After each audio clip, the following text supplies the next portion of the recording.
Bermuda. The purpose of today's press conference is to announce the release of the 2026-27 pre-budget report, opening the pre-budget consultation period. Also, to launch the Fiscal Responsibility Panel report for 2025, while also providing a fiscal update to the country and an overview of the government's work for the end of the year. The pre-budget report outlines the government's economic priorities and fiscal approach ahead of the upcoming budget. It provides a clear view of the local and global factors that shape our decisions, and it gives the public a chance to provide feedback on policy proposals and engage on issues that matter to them before the final proposals form the 2026-27 budget. The pre-budget report is an important part of our commitment to transparency, collaboration, and sound financial management. In addition to the 2026-27 pre-budget reports, the government will be releasing the 2025 annual report of the Fiscal Responsibility Panel. The panel's latest report provides a thorough assessment of our recent progress, including the introduction of corporate income tax, and outlines key recommendations to ensure long-term financial resilience. Upon re-entering office in 2017, this progressive Labor Party government made a commitment to return Bermuda to a position of fiscal strength by balancing our budget. I am proud to say that we have delivered on that promise. In the previous fiscal year, 2024-25, the government of Bermuda recorded a budget surplus of $29 million, the first budget surplus in over 20 years. For the first time in 2 decades, the consolidated fund took in more money than was spent. This is an overwhelmingly positive development for Bermuda. This view is strongly supported by the independent Fiscal Responsibility Panel. In their most recent report, the panel stated, and I quote, "Bermuda's fiscal position is now stronger than at any time in 2 decades," end quote. Perhaps the most important thing is the fact that we have delivered this surplus while staying true to our mission of fairness. We have delivered this surplus while reducing taxes for workers and families, raising pensions for our seniors, increasing scholarships for our students, investing in social services, and expanding childcare support for more Bermudian families. And it must be noted that this budget surplus was achieved before a single dime of corporate income tax was collected. It is important to note, no corporate income tax has been collected prior to the delivery of this surplus. But the positive news did not end in fiscal year 2024-25. As of the fiscal year, which is we're currently in, fiscal year 2025-26, we are expected to deliver a surplus again. Yes, this surplus will be somewhat due to CIT revenues, but it must be noted that non-CIT revenues are also higher than estimated, indicating broader improvement in the economy. The successful implementation of Bermuda's economic recovery plan, spearheaded by the Ministry of Economy and Labor, has led to better than expected economic performance in every single year since the pandemic. And over the past 4 years, this progressive Labor Party government has used this better than expected performance to cut taxes for workers and small business while reinvesting in key public services such as healthcare, education, public safety, and community organizations. Through the $21.8 million supplementary estimate recently passed in the House Assembly, we increased support to our hospital, increased scholarships, digital upgrades, youth services, affordable housing, rehabilitation, more police, stronger borders, and essential investments in government operations to make government more efficient and work better for you. We allocated $11 million to support salary agreements to the Bermuda Hospital Board staff, helping to retain and fairly compensate the professionals who care for our community. We also provided funding for residential treatment services, increased support for seniors and persons with disabilities, and expanded youth and mental health programs. To improve public safety, we funded the hiring of new police officers and the purchase of modern equipment for our borders. In education, we're increasing scholarships and upgrading technology in public schools. We are also investing in affordable housing projects and improving infrastructure, including roadways and parks. On Monday, ministers and MPs joined me as we awarded $1.5 million in capital development grants to community and sporting clubs to support critical upgrades to their infrastructure. This funding included $1 million allocated in the budget for this year, an additional $500,000 from the supplementary estimate to increase the support to our local clubs that they need and deserve. These targeted investments are only possible because of this government's fiscal discipline that we have maintained.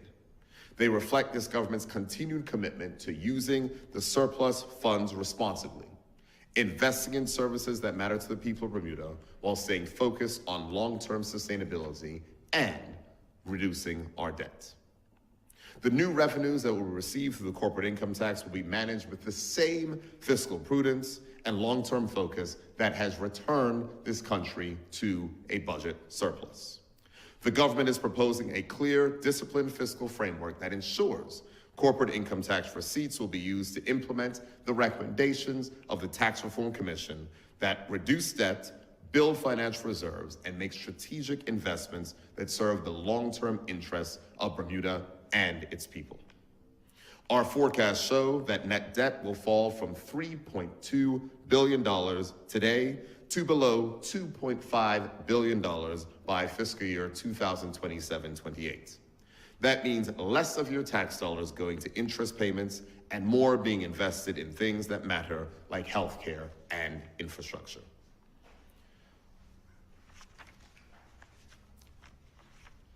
The proposed debt framework includes 2 new rules. First, a deficit rule. The current budget should remain in balance or surplus, excluding CIT revenues, capital spending, interest payments, and structural transformational investments, known as healthcare, because we must reform our healthcare system. Second, the debt over assets rule. Over a rolling period of 3 years, at least 70% of net CIT revenues should be devoted to paying debt interest, reducing net debt, or accumulating net financial assets. This approach is aligned with international best practice and continues the government's consistent approach to tax reform, where the Fiscal Responsibility Panel commented was, and I quote, swift, strategic, and executed with an impressive level of competence, end quote. They also commended the work of the new Corporate Income Tax Agency, saying that its development and operations have been, and I quote, very impressive and provide a sound foundation for a robust tax administration, end quote. With this solid foundation in place, we must now also continue to use CIT revenue wisely to ease the cost of living and the cost of doing business in Bermuda. And that is the key point of this particular press conference, because the pre-budget report sets out what the government is seeking to do in the future. To this end, the government is considering a number of targeted policy proposals during this consultation period, recommended by the Tax Reform Commission and business stakeholders, and we are seeking feedback or alternatives from all residents and taxpayers. These proposals include the new proposed fiscal rules that I just covered to ensure long-term sustainability, including a balanced current budget and a 3-year debt over asset rule. Second, customs duty reductions, including expanding the list of essential items and revising vehicle duty thresholds to reduce the cost of purchasing a private vehicle. Proposed 10% reduction in vehicle license fees included in last year's budget, which will come into place in April 1st. Further reductions in payroll tax, including eliminating it for employers who retain workers over the age of 65. Increasing the local dividend tax exemption threshold from $10,000 to $25,000. Utility tax relief, including reducing or removing customs duties on electricity production even further. We've cut them by 80% already, and the view is to eliminate them entirely. And also considering a Tax Reform Commission recommendation of eliminating payroll tax on bulk generation contingent only on savings being passed on to consumers. Further payroll tax reductions for lower middle income workers making under $96,000 a year. The expansion of healthcare subsidies for seniors, low-income earners, and the underinsured, also recommendations of the Tax Reform Commission. As we prepare to deliver the budget for 2026-27 on February 20th, we would like to hear from you. The pre-budget report provides an opportunity for members of the public, local businesses, and other stakeholders to engage in the budget process. It's about sharing ideas on the kind of country we want to build together. So I encourage everyone to read the report, ask questions, and send feedback and suggestions either online at forum.gov.bm, which is our online forum where you can comment, share your ideas, vote, and comment on other person's ideas, or you can email openbudget@gov.bm before January 16th, 2026. Your input will help to shape the final budget. As we close out 2025, it is also appropriate that we look back on what has been achieved for the people of Bermuda this year following this government's re-election in February. In September, working with our union partners, the government completed long-needed public pension reform to the Public Service Superannuation Fund. That reform strengthened the long-term sustainability of the fund, protected retirement security of public officers, and delivered real savings for taxpayers. That same month, we also delivered an increase to the minimum wage, providing meaningful support to low-income workers at a time when cost of living pressures remain real.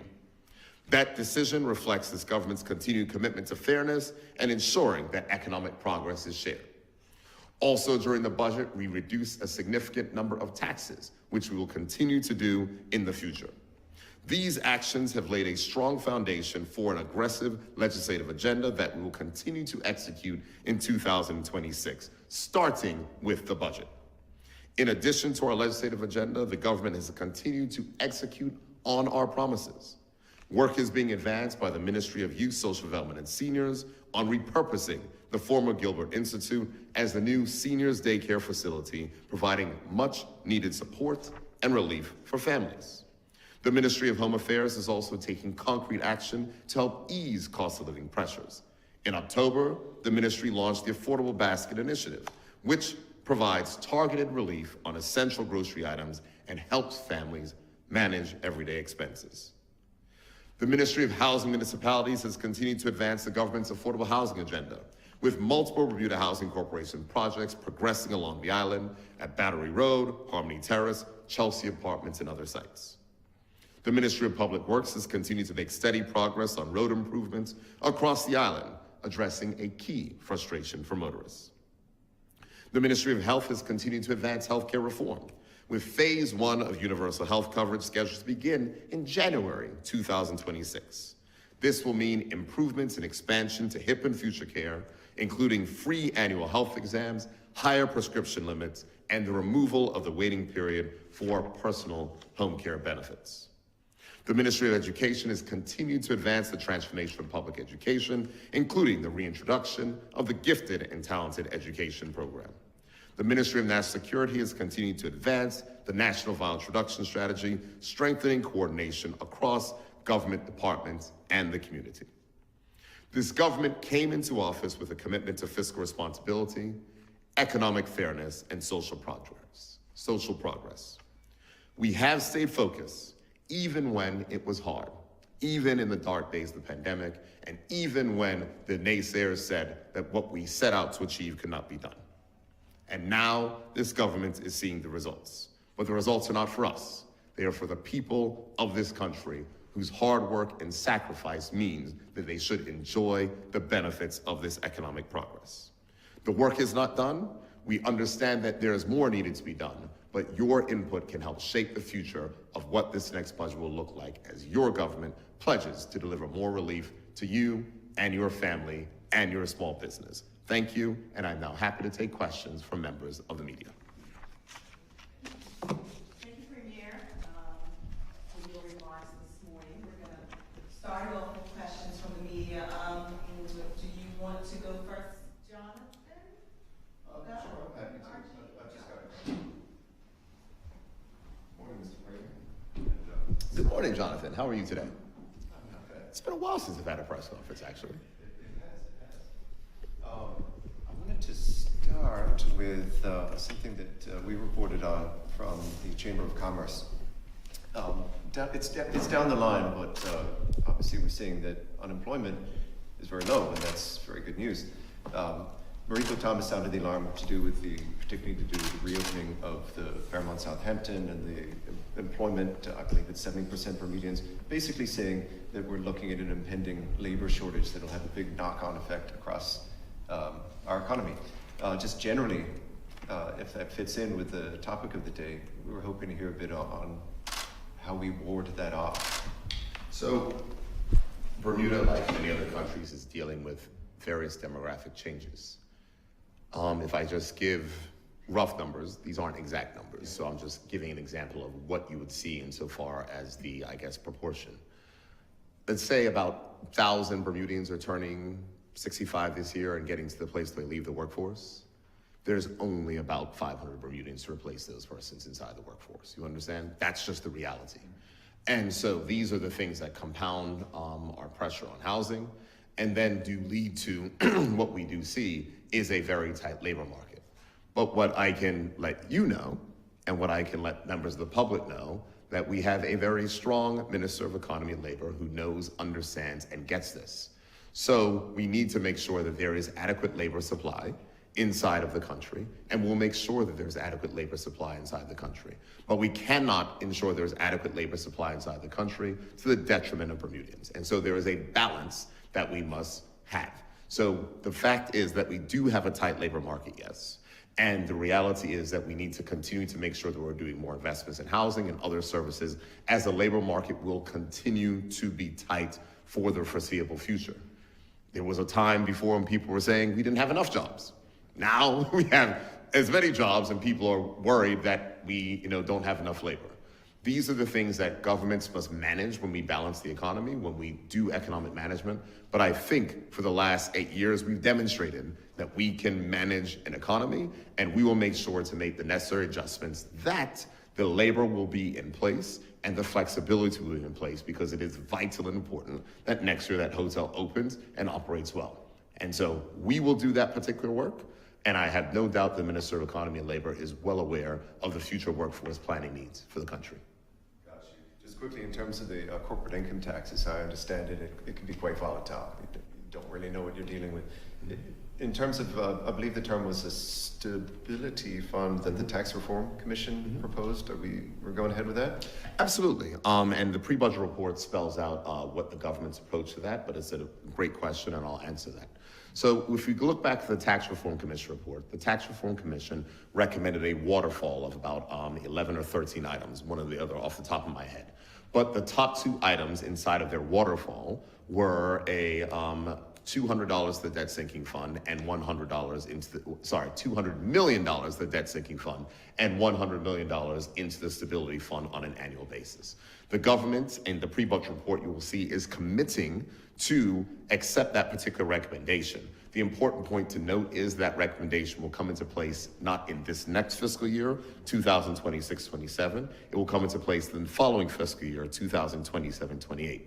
What is the reason for that? The reason is that next year, the government must repay $605 million worth of debt, and you can't necessarily put the money in the fund just to take it out of the fund to go ahead and to pay the debt. So the figures do reflect that that debt is going to be repaid. We're expecting to repay at least $500 million of that debt. Depending on where receipts go, it could be more, but the pre-budget report shows the $500 million is going to be repaid. But it also shows in the future fiscal years, because we always set out a 3-year time frame that shows that we will be putting funds into the sinking fund and also into the stability fund, while also looking at implementing the other recommendations of the Tax Reform Commission. Just quickly, when you speak of non-corporate income tax revenues, is payroll tax? Those are all other revenues that are not corporate income tax. So the taxes that you're used to on any given day that we've had, since whether it's customs duty, payroll tax, stamp duty, vehicle licensing fees, all the other types of revenues that the government would collect. And in terms of reducing the tax burden, is there a top tax cut that we can anticipate? I know it's going to be in the document that you just handed out, but... Well, I think the most important thing on this is that, that we must seek feedback. We have done this before. I mean, From a pre-budget report, the pre-budget report has specific poignance to me, as I remember working with the former Minister of Finance, Paula Cox, as Junior Minister of Finance in 2011, issuing the first pre-budget report. So I recognize and understand the history. But at that point in time, we had committed to having a more participatory budget process. It is dangerous when budgets spring surprises onto, businesses and people. And so we've gone through this process to make sure that people have an idea of what's coming. They may not know exactly what is happening, but we're putting this out to consultation. So the Tax Reform Commission, as I said, recommended 3 specific matters related to tax reductions. Those are an employer payroll tax reduction, bulk electricity generation incentives, and adjustments to the employee portion of payroll tax. Those are 3 things that we are considering, and we want to see what level of feedback will come. As is seen here in the pre-budget report, there's going to be about $45 million of tax cuts that are going to be included in the next budget. And the question is, what do those $45 million of tax reductions look like? Is it a combination? We know we're going to do some duty reductions, but is it a combination of payroll tax on the employer side, payroll tax on the employee side? Are there other things that could be reduced? And so those are the types of conversations we want to hear back from persons, from stakeholders.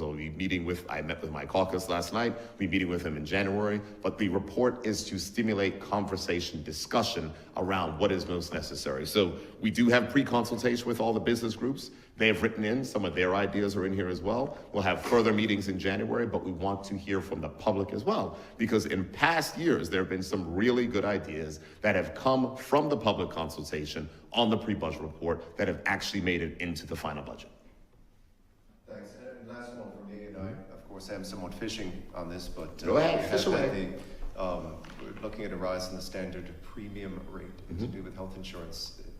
Anything you can say on the potential magnitude of that? We've heard that it's looking at that coming, but we don't know how big it is. So the cabinet will decide what the magnitude of that is, and we'll take a look at all the latest figures. What is important to note, Jonathan, and I don't want it to be forgotten, is that this follows what the government has done. So you heard me in my statement where I say that in past years, we've used better than expected economic performance to shield residents and businesses from costs of living increases. Due to the better than expected economic performance, we were able to use funds from the excess borrowing fund to freeze those rates for now 3 going on 4 years. That is significant.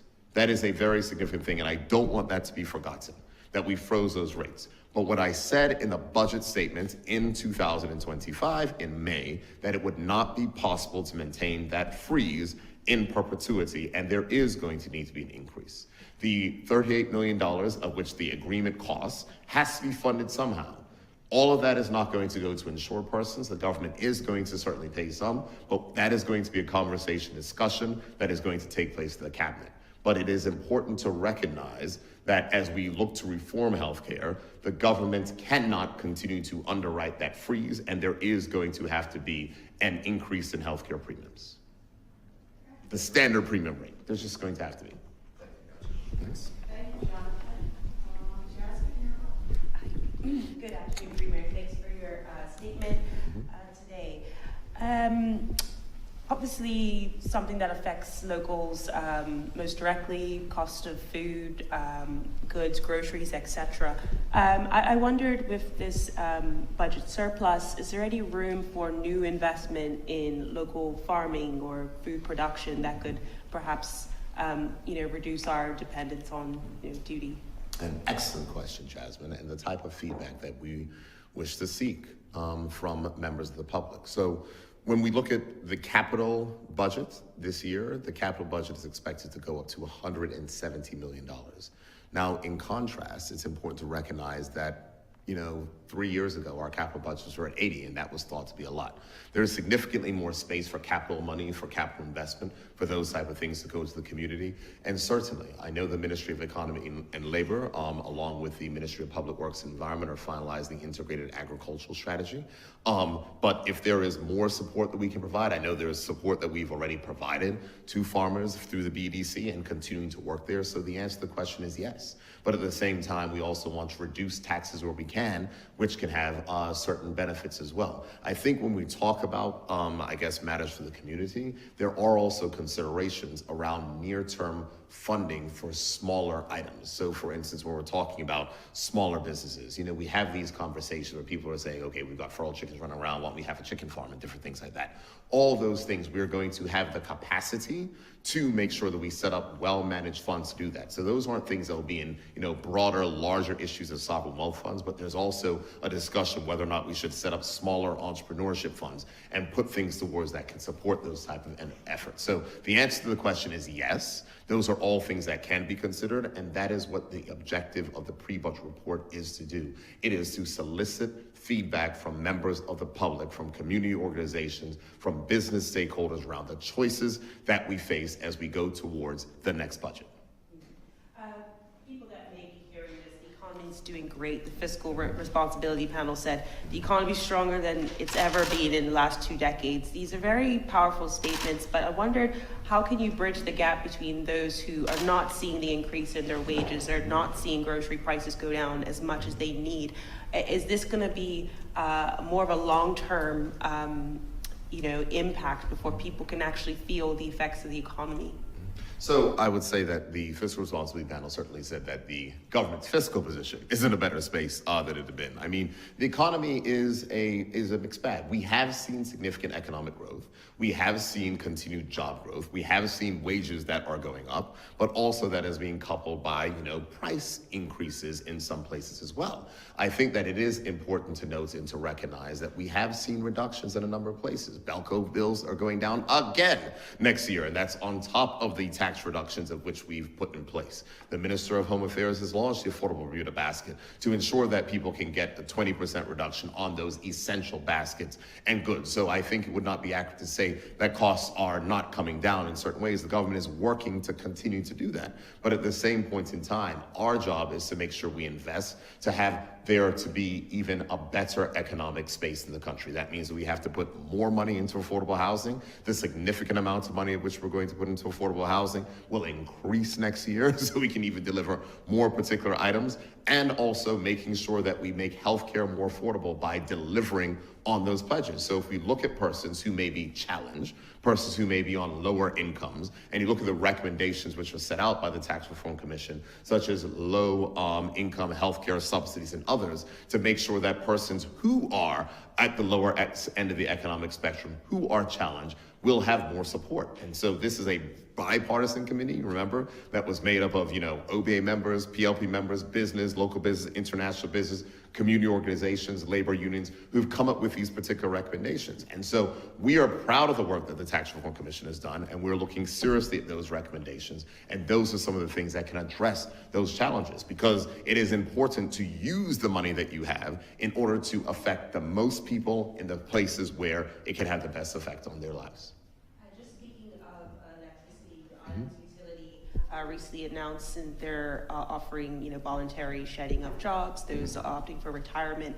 We also have some political instability in Venezuela, which I believe is where we source our fuel. Correct me if I'm wrong, but I'm wondering if that is somewhat of a contradiction towards what we see in Belco reducing bills for us. Is that really going to happen? Well, I can't say that we source our oil from Venezuela. I would doubt we do, but I don't know. I can assure you I'm not an oil supply expert. What I can say is that, remember, the electricity sector in this country is regulated. And we've seen a reduction in the standard rate of Belco bills that will come into place in January. But we've also seen a reduction due to the fact that we have reduced by 80% the taxes that used to be on electricity bills. That has gone down. And at the same point in time, we've seen a decline in the fuel adjustment rate because the global price of fuel has gone down. So there is easing pressures there. So we have to recognize there are spaces where there's easing pressures, but at the same time, we've seen a slowdown in food inflation, but we're still suffering from the high prices that came into place during the significant spike that we saw in 2020, 2023. But these are not just isolated to Bermuda. These are global phenomenon. Anyone who goes on, who watches international news or TV, will see the challenge of the United States, see the challenge of the United Kingdom, see the challenge of Canada. The difference is that this government has the capacity to respond. The U.S. is running massive budget deficits. Canada is in budget deficits. The UK is having a challenge making sure that they can get their things correct. From our perspective, we have the capacity to continue to reduce taxes, make investments, and support persons. And that is what this government will do. But it didn't get there overnight. It took us a while to get here, and we have to be equally as cautious as we go forward to make sure that we do not, I guess I would say, upset the balance. Continue to be patient while implementing relief in a gradual and phased fashion rather than all in one fashion, because we need to make sure that we manage our economy well while still reducing a very large mountain of debt. The attitude study offering voluntary retirement, does that ever, do you see that at all as concerning? I don't necessarily view it as concerning. I don't think that's the correct thing. I think that companies must follow the laws.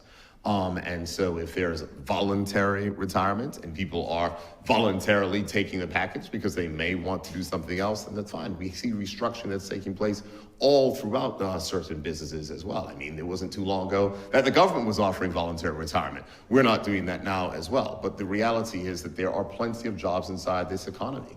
Plenty of jobs inside this economy. Our economy is very tight. And so for skilled workers who may elect to take a voluntary retirement package, they may have the opportunity to do something else. They may say, you know what, I'm done. I have enough of my pension. I've done my savings and all the rest, and I'm good to go. So those are options that people can take themselves. What is the most important thing to do is that we regulate the electricity sector well, and we also regulate other sectors well. One of the things when we talk about cost of living, it's something that I missed inside of my speech, but something that's also been achieved for the Minister of Home Affairs. The conversation discussion about lower price mobile phone bills or mobile phone plans that are now available. This was not the case last year. When you would go to certain companies, the lowest phone bill you can get would be $80 or $90. Now they're offering cell phone plans at $50, which is in response to the work of which the government has done in pushing and pressuring. So that is an important thing to recognize and to realize as well. Just lastly, the fiscal responsibility panel, obviously I've just received it, I That's don't know fine. what's in it. But is there anything in there in terms of their recommendations that you feel might be more challenging than others? I think so. I certainly think so. I think that the fiscal responsibility panel has a certain view. And I think that some of the comments of which they made can be well taken. I think that I think that their view that corporate income tax revenues themselves should be just kept separate does not accord with the policy view of the government of Bermuda. Because at the beginning of this, we said that it is our view that revenues from corporate income tax should be used to reduce or lower other taxes which increase the cost of living in Bermuda. The Fiscal Responsibility Panel is far more cautious to say that these revenues should be segregated. We don't believe so, and that the regular budget, the regular taxes that we continue to collect, the ones that we've always had, payroll tax and all the rest, should largely fund current operations. So we've tried to come to a place inside the middle, but that's really, that's the conversation discussion. I, as Minister of Finance, do not believe that if we are getting a significant additional revenue stream, that we should not try to see if we can reduce taxes that increase the cost of living and the cost of doing business. And so we expect to implement the Tax Reform Commission's recommendations while also looking at future reform of the tax system. And I think that the Fiscal Responsibility Panel, if I can give them credit, has always said that Bermuda's tax reform has to be along the lines of which the Tax Reform Commission has said, looking at a change in the system of taxation towards a broader base income tax. Now, those were words that would never be uttered by politicians in Bermuda before. But now they're coming from the Bipartisan Tax Reform Commission. They're coming from the Fiscal Responsibility Panel. And if we're looking at long-term fairness, and if we're really talking about how do we boost paychecks for persons and to reduce taxes more broadly inside the economy and make our economy work better, that is the direction to travel. The Tax Reform Commission recognized that, the Fiscal Responsibility Panel recognized that, and this government recognizes that, and it has to be a path to getting there. One follow-up, did they cite any risks associated with not segregating CIT funds? Absolutely. I mean, those risks are that these things are volatile, but I think that we're being prudent. We're not trying to say, okay, we're going to get all this money in this year and we're going to spend it all. No. Next year, we're saying that we're expecting a significant amount of money to come in, and we're going to use that money to pay off debt. And the money that we use to pay off debt will mean there'll be more revenue in future years. So there's always a balance. But remember, Tax Reform Commission makes recommendations. The government takes on some of those recommendations and may not take them all on. I think we've basically accepted all the tax reform recommendations in full because they're very good, well thought out. On the fiscal responsibility panel, they have a view, the government may have a different view, and we may end up somewhere in the middle. But I think that it is important that all the information is out there in the public domain so people can go ahead and read and have an assessment and look at an independent assessment of what the government has done insofar as managing the country's finances. All right, thank you, members of the media. Thank you for your participation and your questions this morning to the Premier. Premier, do you have any final words for members of the viewing audience this morning? The only words I'll say is go to forum.gov.bm to read the pre-budget reports. Also, the Fiscal Responsibility Panel report will also be able to be found online. Participate in the conversation discussion. And finally, for those of you who celebrate Christmas, Merry Christmas to you and your families. Happy holidays and season's greetings. Enjoy and be safe. Thank you. Good.